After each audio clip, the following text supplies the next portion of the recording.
Hey, I'm Mike, and this is a quick reference guide to blending modes in Photoshop and Mega Studio. Let's jump into Vivid Light. Vivid Light, as the name suggests, is a very intense effect. The way we have our layers set up here is I have this pastel and gouache drawing of Dave Chappelle here on the bottom. This is just a scan, and on top I have a Vivid Light layer. Now, unless you're creating really intense effects, like comic book type effects, magic effects, something like that, you're going to have a hard time painting with this thing on a full opacity layer. So the textbook definition of vivid light is the contrast is strengthened or weakened depending on the color of the set layer. The set layer just means the layer that is set to vivid light.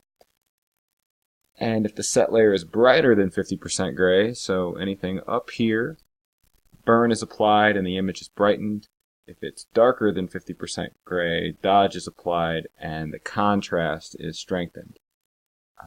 So what does any of that mean? Well, in practice, what are you going to see when you use it? A color brighter than 50%, you're going to see a huge push in saturation, even if we're right here. What kind of brush do I have here? Okay, I just have this soft brush. Now, here's my starting point. This is a very desaturated, yuck yellow color, right? Let's use even a medium blue. See how far it pushed the saturation? It's going to add the values together of saturation and then push it way up. So in practice, you either want to kick the opacity down of your brush and then build. You can build up to a super saturated value if you wanted to, or you can lower your layer opacity. Now, when you go less, and I like most of these, if it's greater than 50%, less than 50%, blending modes work pretty well. The ones that are multiply and screen or whatever. But this one is a little strange because when you are talking about upping the contrast, you can get to black in such a hurry that it's, I don't want to say that it's useless. It's certainly, you could use this to create outlines. If you didn't have, if you're working with like this is a physical piece of art. So if you wanted to just draw in something like this and you didn't want it to be destructive and you still wanted some hint of the additional, but there's a lot of other ways that you could do that, but I guess you could use this for that. Creating some kind of stroke on the outside and still maintaining some of the pixels underneath.